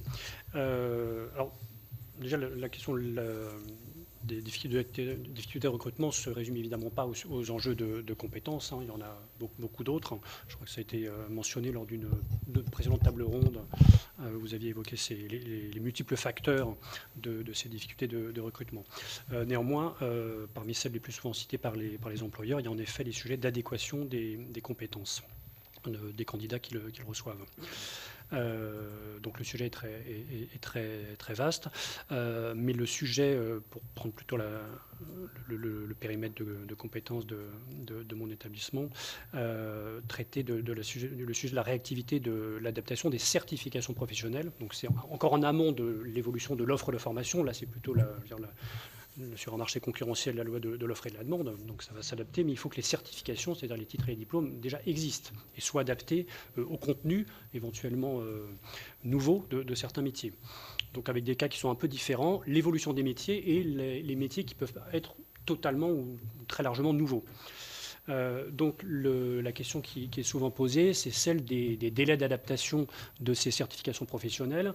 Et en fait, là-dedans, il y a deux sous-questions. Il y a à quel moment les organismes certificateurs, donc les créateurs de certification, peuvent déposer un dossier pour l'enregistrement au répertoire national qui est géré par France Compétences, et ensuite les délais d'instruction propres à France Compétences. Et ce sont deux questions différentes. La première question, le sujet qui est souvent soulevé, c'est le sujet de l'exigence que nous avons d'avoir deux promos pour être enregistré au RNCP, le répertoire national des certifications professionnelles. France Compétences exige d'avoir un dossier de demande qui fait valoir des taux d'insertion sur 2 promotions. Donc ça veut dire que pour être enregistré, il faut déjà qu'il y ait eu 2 années de formation pour cette certification. Et donc c'est une exigence importante que nous avons justement pour vérifier que pour bénéficier de fonds publics ensuite et disposer de la reconnaissance d'inscription au RNCP, il faut que ça réponde réellement à des besoins du marché du travail attestés par de réels taux d'insertion des personnes qui ont suivi ces formations. Donc c'est évidemment une condition qui est très importante pour vérifier ce point. Néanmoins, ça veut dire qu'il faut, pour être enregistré, avoir déjà 2 ans d'ancienneté. Et donc c'est cette question qui peut être posée pour des métiers qui évoluent beaucoup ou qui sont totalement nouveaux. Donc 2 éléments importants à avoir en tête, c'est que lorsque nous renouvelons des certifications déjà existantes, ce n'est pas un renouvellement forcément à l'identique. Et donc ces renouvellements peuvent tout à fait intégrer des adaptations assez fortes du contenu des différents référentiels de ces certifications. Et donc même quand il y a des évolutions importantes des métiers, ça passe par la procédure de renouvellement. Donc on considère que c'est toujours la même certification qui évolue. Et donc si cette certification avait déjà ces 2 ans d'ancienneté de promotion avec les taux d'insertion dont ils peuvent attester, on ne va pas leur demander d'en attester sur le nouveau format de cette certification. Donc la certification qui évolue, elle peut être renouvelée assez rapidement. En revanche, se pose la question des métiers émergents ou tellement en évolution que la certification est en réalité complètement nouvelle pour répondre aux besoins. Et donc là, nous avons une procédure dérogatoire où, entre guillemets, nous prenons le risque d'autoriser l'enregistrement au RNCP d'une certification sans connaître ses taux d'insertion sur 2 années précédentes. Donc chaque année, France Compétences établit en lien avec un comité d'experts et qui est validé par la commission de la certification professionnelle, une liste de ces métiers dits émergents ou en particulière évolution qui permet d'avoir cette procédure dérogatoire plus rapide. Donc voilà, ça peut être des métiers notamment dans le champ de la rénovation énergétique, de l'Internet des objets, du recyclage, des énergies décarbonées, de la bioproduction. Enfin, là, on a entre 20 et 25 métiers qui permettent aux candidats de déposer les certifications avec des procédures beaucoup plus rapides. Donc voilà, les exemples que je vous ai montrés montrent qu'on est quand même beaucoup dans le domaine de la transition numérique ou transition énergétique. Ça ne vous étonnera pas. Donc voilà pour cette partie de l'amont du dépôt du dossier. Ensuite, le deuxième sujet qui est souvent soulevé, et je pense que c'était sous-entendu également dans votre question, ce sont les délais d'instruction à France Compétences, où on est sur des délais qui sont encore probablement trop longs, qui sont sur 2022 en moyenne de 6,5 mois d'instruction. Mais plusieurs points là-dessus. Premier point, il faut avoir aussi à l'esprit qu'avant la réforme, l'ancienne CNCP, donc avant la création de France Compétences, avait des délais d'instruction qui étaient plutôt de l'ordre de 10 mois ou un peu plus. Deuxième point, on est sur une tendance à la baisse, alors même que les flux de création de certifications ont plutôt augmenté. Ensuite, il y a un effet 2022 qui est un peu conjoncturel. C'est justement, nous avons augmenté de 14% notre activité d'enregistrement. Et donc, nous avons fortement réduit le stock en traitant des sujets, des dossiers un peu qui avaient une certaine ancienneté. Donc, ça a fait un peu facialement monter notre moyenne de délai. Et donc, on pense que l'année prochaine, on sera plutôt sur des délais, en tout cas, c'est notre objectif, qui seront plutôt de l'ordre de 5 mois, voire inférieurs. Donc, on voit le différentiel par rapport aux 10 mois de l'ancien système. Alors 5 mois, c'est encore assez long, mais aussi on fait beaucoup de pédagogie auprès des organismes certificateurs pour qu'ils déposent leur dossier suffisamment en amont de l'ouverture des formations. Donc voilà, on a toute cette pédagogie, notre site internet, des MECOM, des guides pratiques, pour les informer aussi de ces délais, mais qui sont en cours de réduction. Alors la deuxième partie. Merci Monsieur le Président. Alors, deux questions, une sur les freins à l'emploi, l'autre sur les seniors. Sur les freins à l'emploi, nous nous efforçons d'agir sur chacun de ces freins pour les lever et permettre l'intégration dans l'emploi des personnes. Vous avez évoqué la question de la mobilité. Pôle emploi, alors il y a deux types de mobilité. Disons que vous avez la mobilité du quotidien. Je dois me déplacer de plusieurs kilomètres pour pouvoir exercer mon emploi ou prendre une formation, etc. Et puis la mobilité pour le cours résidentiel. Je peux me déplacer à l'autre bout de la France ou parfois pas si loin. Mais en tout cas, ça implique un déménagement pour pouvoir prendre un emploi. Sur la mobilité du quotidien, nous avons des aides kilométriques, des bons SNCF, de quantité d'éléments qui peuvent aider un demandeur d'emploi, soit qui veut faire une prestation, soit qui veut partir en formation, soit qui est dans les premiers mois de sa reprise d'emploi, pour l'accompagner. Et on s'appuie également sur des partenaires pour du financement de véhicules.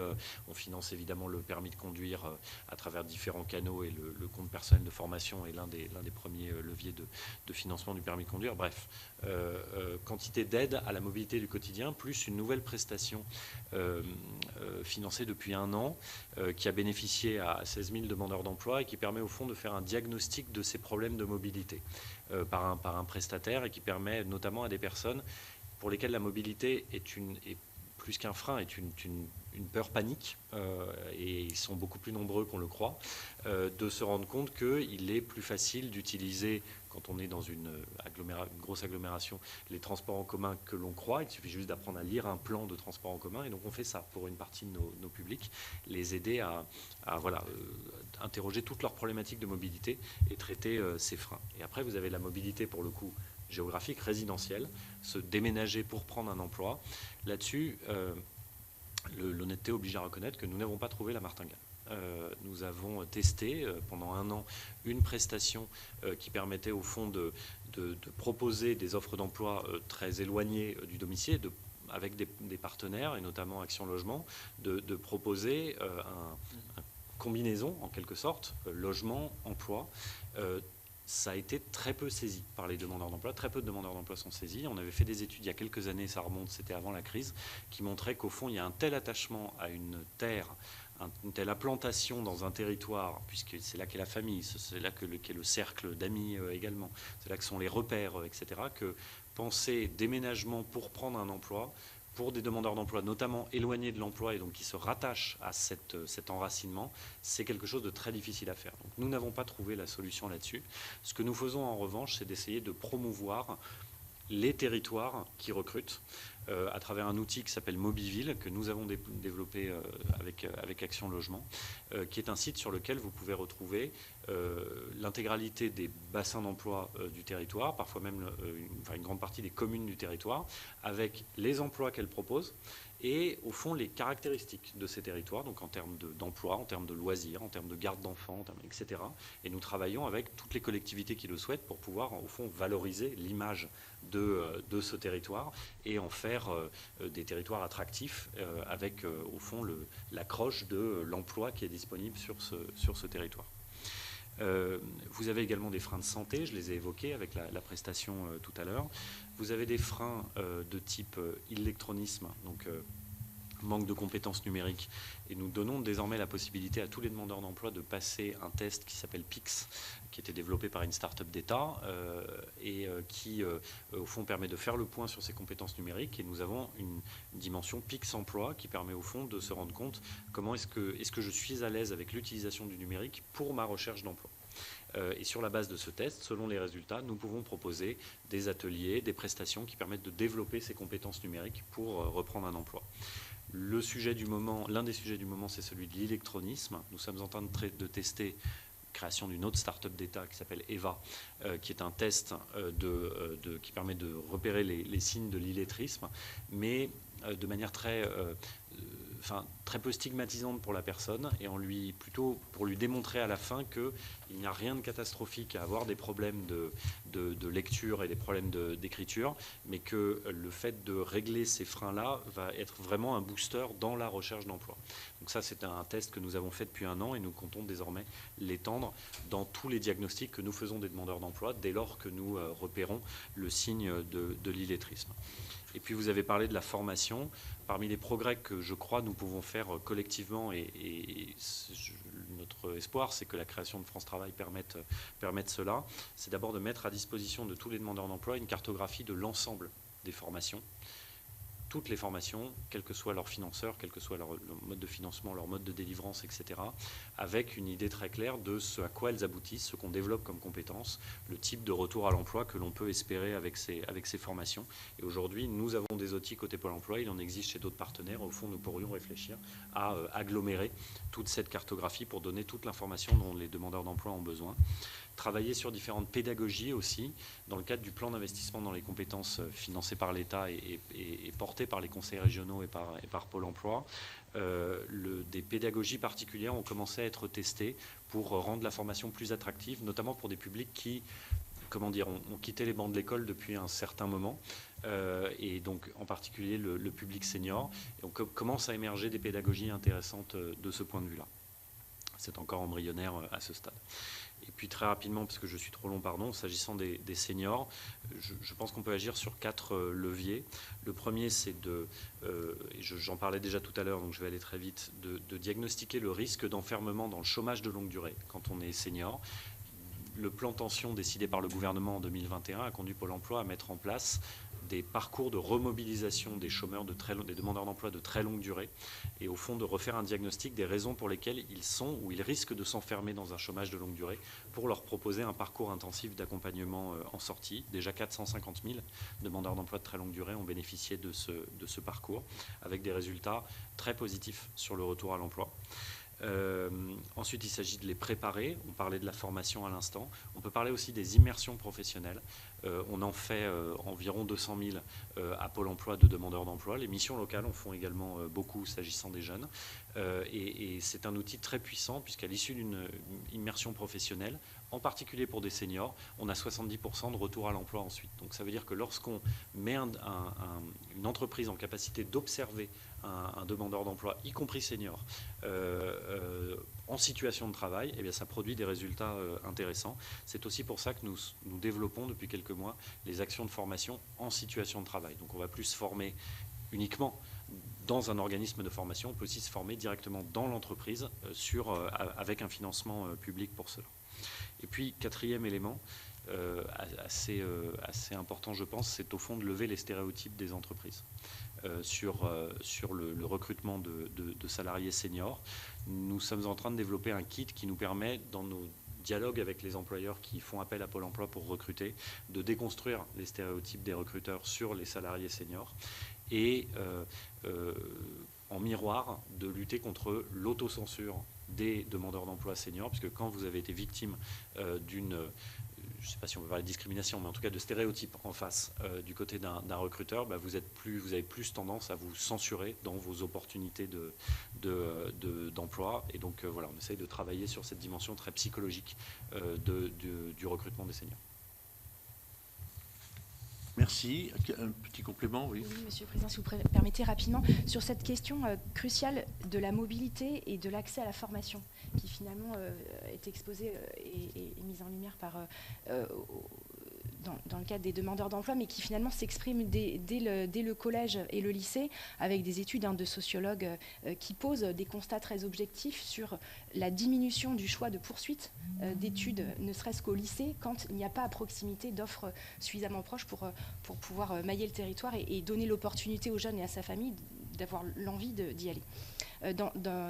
Fort de ce constat, l'Éducation nationale a posé plusieurs projets, notamment celui qui s'appelle Territoires éducatifs ruraux, qui vient vraiment répondre à cette question de l'égalité des chances, à l'accès à la formation dans les territoires ruraux, et qui finalement,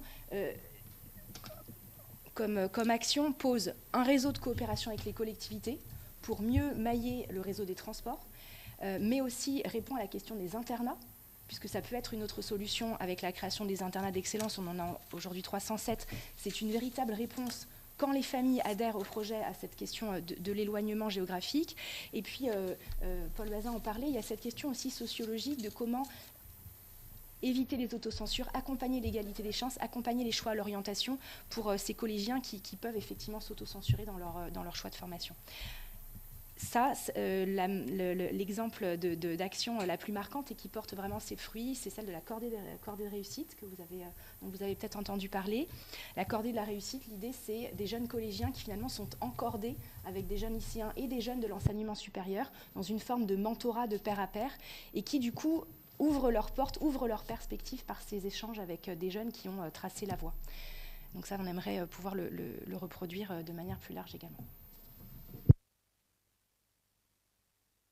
Si, on va devoir conclure parce que, mais simplement, je vais donner la parole pour 2 questions, je crois, chacune.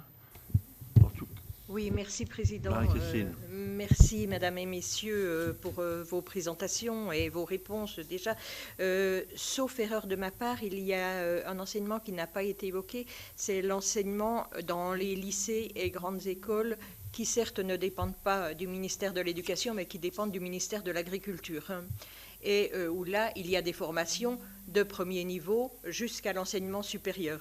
Donc, je voulais savoir comment les enseignants de l'enseignement général sont sensibilisés à découvrir cette filière. Et cette filière qui répond à des besoins de territoire, puisque nous avons des hautes formations dans le milieu du lait, dans le milieu du bois. Et j'ai l'impression qu'il n'y a pas tout à fait un bon lien entre l'enseignement général et cet enseignement-là. Donc, comment sensibiliser les enseignants de l'enseignement général à cette filière, aux débouchés qu'elle offre, et puis également sensibiliser à découvrir les entreprises qui recrutent sur ces métiers, parce que moi j'ai quand même des remontées d'entreprises qui me disent les enseignants ne veulent pas venir découvrir nos entreprises.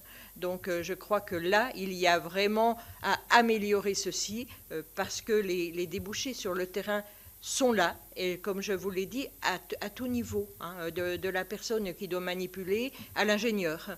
Donc je crois qu'il y a un petit peu une perte là et qu'il pourrait y avoir beaucoup d'améliorations d'apporter. Je vous remercie. Madame Gruny, question. Merci, Monsieur le Président. Je vais balayer vraiment, je pense que je n'aurai pas les réponses, mais ce n'est pas grave. Moi, quand je vous écoute, je me dis, c'est merveilleux, tout va bien. Et après, je suis sur le terrain, et c'est moins bien. Sur le CPF, qui est formé CPF ? C'est-à-dire, en général, ça reste encore trop souvent des cadres, et surtout dans les petites entreprises, où quand une personne part en formation, c'est 50% en fait de l'effectif. Donc, comment on pallie ça ? Parce que, franchement, c'est encore un vrai souci. Moi, je viens d'un territoire rural, mais comme beaucoup de mes collègues au Sénat. Hein, donc, mes questions, c'est comme ça. Avant, on avait l'OPCA, maintenant, on a l'OPCO. Et entre les deux, ce qui manque, c'est l'accompagnement, dans les entreprises aussi, sur les plans de formation. Parce que l'OPCO, maintenant, c'est juste une trésorerie, quoi, hein, voilà, tirelire. Il n'y a pas d'accompagnement suffisamment. Je ne parle pas des grandes entreprises, on parle toujours des multinationales. Ça va bien, les multinationales, ils ont 36 personnes qui vont s'en occuper. Moi, je vous parle des TPE et des PME. Il nous manque ça. Voilà. Et ensuite, l'argent est plutôt remonté, un peu plus haut, et le ruissellement, c'est moyen. Et quand je vous entends parler comptabilité, moi je suis une comptable de métier, donc je peux entendre ça, compte analytique des CFA, marge, etc., ne nous enlevez pas des CFA de proximité qui peut-être sont pas rentables, mais qui répondent quand même à ce que Madame vient de dire sur justement le fait qu'ils ne vont pas aller dans des lycées, dans des CFA qui sont trop éloignés. Moi, en suivant Marie-Christine, j'avais aussi une question, c'est comment sont formés les enseignants aux entreprises. Marie-Christine a parlé des filières, mais aux entreprises, parce qu'on a toujours l'impression quand même d'être dans deux mondes très différents. Moi, comme ma collègue Florence Blatrix, j'aimerais bien voir un point sur 2-3 années, sur justement l'apprentissage, les chiffres, ce qui part en effectif, mais aussi en euros, sur les filières supérieures, et puis sur celles qui restent pour former nos métiers de bouche, notre hôtellerie, etc. Parce qu'aujourd'hui, on sent bien qu'il y a quand même ça. Sur l'emploi des seniors, et là, je pense que vous pouvez quand même aussi en parler, il va falloir changer aussi, je dirais, la façon de voir les choses des chefs d'entreprise par rapport à l'emploi des seniors, pour mettre tout ce qu'on veut. Et sur Pôle emploi, alors moi, je vois qu'il y a beaucoup d'efforts de communication, vraiment, hein, beaucoup de choses qui sont mises en place, etc. J'ai bien peur que ce soit toujours les mêmes qui y aillent. Parce qu'en revanche, moi, dans le suivi des personnes, j'ai encore des gens où c'est compliqué. Et quand on a au-dessus de 45 ans, quand on est au chômage, hein, pour l'emploi des seniors, je le dis, hein, les difficultés, en gros, ça n'intéresse pas beaucoup les pôles emploi non plus. Voilà. Donc moi, j'ai demandé directement à mon pôle emploi de faire un suivi sur 3 personnes qui ont justement, qui sont dans ce que j'appelle moi les employés seniors, hein, entre 45 et puis 62 ans, 64 demain, de me faire un point de l'accompagnement. Voilà. Mais merci pour vos réponses. Mais c'est pas idyllique comme vous le dites, quoi. C'est ça. Nous, on vient du terrain et c'est pas aussi idyllique. Alors, il faudrait refaire le débat, évidemment. Non, mais merci d'avoir fait un panorama des sujets qu'on remonte du terrain. Et quand Marie-Christine nous parle de relations avec l'entreprise, on se souvient d'une visite dans le Jura où il y avait des beaux emplois disponibles et où l'école qui était à côté n'avait jamais mis les pieds dans l'entreprise en question. On est d'accord. Bref, donc merci pour le témoignage, hein, des territoires. Si vous voulez conclure, alors en deux phrases, je vais être très exigeant, enfin en quelques mots, chacun en vous remerciant évidemment de votre participation. Allez-y, on va...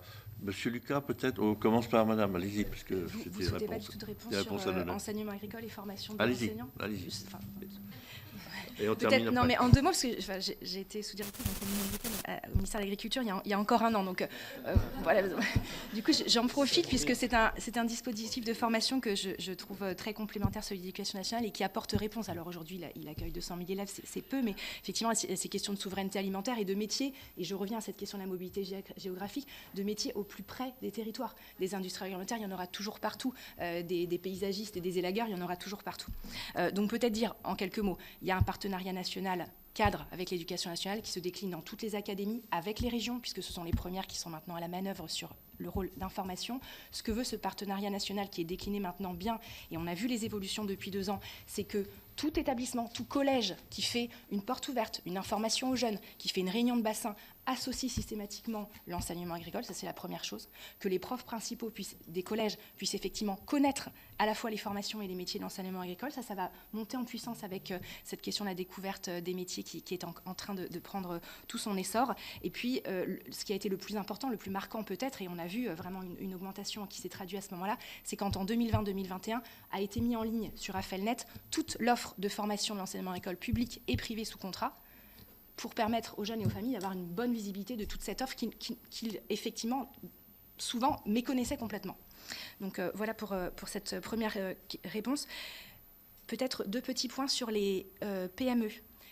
Les PME avec lesquelles nos lycées travaillent en particulier ceux qui sont labellisés lycée des métiers, qui est un label extrêmement important et qui est tout petit, peut-être qui maille au niveau d'un petit territoire, mais qui va chercher justement du partenariat et créer des liens particuliers avec les PME. Peut-être aussi un dispositif qui s'appelle PITEC, qui vient des États-Unis, c'était porté par IBM, mais l'idée c'est vraiment de mettre en œuvre au plus près des lycées et des PME des mentorats d'entreprises avec des jeunes qui sont accompagnés au long terme, et ça crée vraiment un lien fort aussi avec des petites entreprises.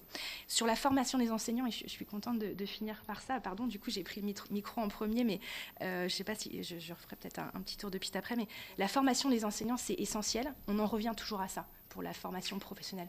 Si l'enseignant en face du jeune, qui reste son premier prescripteur, parce qu'il donne à voir ce qu'il connaît et ce qu'il apprécie ou pas dans le secteur professionnel, n'est pas sensibilisé au secteur professionnel, il y a souci. Et c'est vraiment là-dessus qu'il y a deux axes. Il y a l'axe travail au collège, et j'en ai parlé au travers de la découverte professionnelle, et puis il y a l'axe de renforcement des formations, notamment en immersion en entreprise, qu'on peut offrir aux PLP, donc aux professeurs de lycée professionnel, et ça c'est essentiel. Ça se traduit notamment très bien grâce au campus des métiers des qualifications quand ils existent, puisqu'ils ont dans leur mandat, d'autant plus quand ils vont chercher des fonds dans le cadre de l'appel à manifestation d'intérêt, compétences et métiers d'avenir, de proposer de la formation aux enseignants, de les accueillir sur leurs plateaux techniques qui sont très beaux et très financés pour qu'ils découvrent les métiers. Et ça, c'est essentiel. Merci. Merci d'avoir évoqué l'immersion des professeurs dans les entreprises. Nous-mêmes, nous faisons l'immersion des sénateurs dans les entreprises. C'est notre délégation qui s'en occupe. Et donc, c'est un beau projet, aussi pour chacun. On continue la conclusion. Monsieur... Également sacrifier ma conclusion globale pour répondre simplement à un enjeu qui me tient à cœur et qui a été mentionné, c'est la question des CFA de proximité. Pour mentionner 3 points. Le premier point, c'est qu'au moment de la réforme, il y avait eu certains plutôt opposants à la réforme qui craignaient une grande vague de fermeture de CFA, notamment dans les territoires. Ça n'est pas arrivé. Deuxième point, on évoquait les 118 créations de CFA d'entreprise, mais surtout, globalement, au-delà des CFA d'entreprise, il y a une très forte augmentation des CFA, les 3000 que mentionnait Bruno Lecat tout à l'heure. C'est une augmentation considérable du nombre de CFA en France. Et donc, voilà, donc x2, hein, c'est pas que les 118 CFA d'entreprise, c'est surtout 1500 nouveaux CFA, donc, alors, qui peuvent être concentrés dans des agglomérations, mais globalement, il y a un meilleur maillage territorial qu'avant la réforme. Et troisième point, on est très attentifs à ces sujets, et c'était déjà prévu dans la réforme, puisque France Compétences verse aux régions une enveloppe financière de plus de 300 millions d'euros pour soit majorer les niveaux de prise en charge, soit pour financer de l'investissement, et notamment au titre de l'aménagement du territoire. Donc c'est bien un sujet de préoccupation qui est également prévu et qui est financé par ces deux dotations, fonctionnement et investissement de France Compétences versées aux conseils régionaux. Merci. Monsieur Bazin. Même technique, du coup. Non, pour vous dire, Madame la Sénatrice, que certes, nous produisons des éléments de communication qui nous semblent importants pour que davantage d'entreprises fassent appel à Pôle emploi, parce que davantage d'offres d'emploi déposées à Pôle emploi, c'est davantage d'opportunités d'emploi pour les plus éloignés de l'emploi, ceux dont nous nous occupons à Pôle emploi et avec les partenaires du service public de l'emploi. Mais nos efforts ces dernières années, ça a surtout été de développer une offre de service qui s'adapte le plus possible à la situation individuelle de chaque personne. Je pense que ça produit des résultats. On a aujourd'hui 84% des demandeurs d'emploi et 84% des entreprises ce mois-ci qui sont satisfaits de leur accompagnement par Pôle emploi, plus 15 à 20 points en 10 ans, donc c'est tout de même quelque chose. Néanmoins, et vous avez parfaitement raison, nous avons de nombreuses marges de progrès. J'en ai d'ailleurs évoqué quand même dans mes propos autour de la formation, autour des immersions. Autour aussi sans doute de mieux mobiliser notre offre de service et celle de nos partenaires pour chaque personne, et qu'elle se sente vraiment accompagnée et qu'on ait utilisé tous les leviers pour permettre son retour à l'emploi. Et on sait qu'on doit progresser là-dedans. C'est pas toujours très simple quand il y a autant de demandeurs d'emploi accompagnés par le nombre de conseillers Pôle emploi qui est ce qu'il est, mais nous avons des partenaires dans tous les territoires qui fournissent des solutions d'accompagnement, et l'espoir que nous avons avec ce que nous savons des travaux autour de la création de France Travail, c'est qu'on puisse mieux partager ces services et qu'au fond, en face de chaque personne qui est en recherche d'emploi, les partenaires sachent s'articuler pour proposer le bon service qui va lever un frein à la mobilité, le bon service qui va permettre d'envoyer en formation. Bref, je pense que toutes les solutions existent sur le terrain. On peut encore en développer certaines d'entre elles. Ce qu'il faut, c'est qu'on se coordonne mieux entre les différents acteurs pour pouvoir avoir des parcours fluides, sans couture pour les personnes, et mobiliser les bons services au bon moment pour répondre à leurs problématiques et les amener vers l'emploi durable. Merci d'avoir signalé les situations des 3 personnes à votre agence Pôle emploi. J'ai absolument aucun doute qui répondront à votre demande. Monsieur Lucas, peut-être une conclusion personnelle et une conclusion générale Monsieur le Président, de nos propos. Merci d'abord, un merci sincère ainsi qu'à l'ensemble des membres de la délégation pour cet échange. Il a, je crois, pour nous, d'abord été agréable, et puis ensuite il a une vertu, c'est qu'il nous permet de vérifier et de nourrir les préoccupations que nous pouvons avoir et de vérifier qu'elles sont en congruence avec ce que vous remontez de vos territoires. Voilà, donc pour nous c'est extrêmement utile. Dire également que moi j'ai la conviction que beaucoup a été accompli, mais que beaucoup reste à faire. Je pense que la transformation, par exemple, de l'apprentissage est quand même, si on se reportait 5 ans en avant et qu'on annonçait ces résultats, enfin, cet objectif, et l'objectif maintenant d'1 million d'apprentis à la fin du quinquennat, qui est quand même quelque chose qui, je pense, transforme profondément, même s'il y a un certain nombre de choses à suivre, hein, la vie de beaucoup de jeunes qui vont commencer leur vie professionnelle dans des conditions, finalement, dans l'entreprise, avec une expérience de ce que c'est l'entreprise, une vision et des perspectives de développement qui sont, je pense, intéressantes. Donc je pense que beaucoup a été accompli. Je pense aussi que nous avons devant nous, et c'est, je pense, les attendus de vos travaux, des enjeux très importants. 800 000 recrutements par an, nous dit France Stratégie dans le cadre de l'exercice France 2030, d'ici 2030. C'est aussi une très belle opportunité, si on arrive à travailler correctement les différents sujets que vous avez identifiés, sur lesquels vous nous avez interrogés, finalement de sortir d'une longue période où le sujet était d'abord le chômage massif. Et là, on est dans une situation, nous, acteurs de l'emploi et de la formation et de l'éducation, où l'enjeu, c'est il y a des solutions dans les entreprises, et il faut qu'on trouve les moyens pour que l'ensemble de nos concitoyens puissent en bénéficier. Voilà, donc je pense qu'il y a beaucoup à faire, mais qu'on a un socle solide pour le faire. Merci beaucoup. J'ai 3 annonces à faire pendant que je vous tiens encore sous la main. Et, veuillez m'excuser des 2 secondes avant que je vous remercie directement. Nous nous retrouverons jeudi prochain, à 9 mars, à 8h30, pour des auditions consacrées, cette fois, à la simplification des normes applicables aux entreprises. Vaste sujet. Le 16 mars, au matin, de 9h à 11h, visite de l'entreprise IDEX, une ETI de services énergétiques qui accompagne les collectivités territoriales et industries dans leur transition énergétique. C'est dans la région parisienne, donc on fera sur 2 heures l'aller-retour. Et enfin, le mercredi 22 mars, à 8h15, nous organisons la première édition d'une série de rencontres ouvertes à d'autres sénateurs. C'est notre souci de pédagogie, chacun a le sien, sous le titre « La parole aux entrepreneurs ». Et nous recevrons alors Thierry Marx, qui viendra nous parler de son expérience entrepreneuriale et des sujets de formation et de compétences qu'il a trouvés à l'UMI en prenant la présidence. Voilà, je voulais vous indiquer cela. Et surtout, Madame, Messieurs, vous remercier de vous être prêtés avec talent à l'échange pour nos rapporteurs. Vous serez tenus au courant, évidemment, des suites de nos travaux, de leurs conclusions. On essaye toujours de rebondir après sur soit des débats dans l'hémicycle, soit des amendements lorsque les textes passent et qu'on peut intervenir, soit, si nécessaire, faire une PPL sur ces sujets. Donc, c'est jamais des rapports, enfin, on ne le souhaite pas, qui restent lettres mortes. D'ailleurs, on les reprend, on essaye toujours de mettre à jour les travaux qui ont été faits par nos prédécesseurs, parfois par les mêmes, hein, et c'est toujours intéressant de voir évoluer les choses. Alors, encore une fois, merci de votre présence et des échanges de cette matinée. N'oubliez pas le petit questionnaire écrit, ça c'est précieux pour la suite, et bonne journée à tous. Merci encore.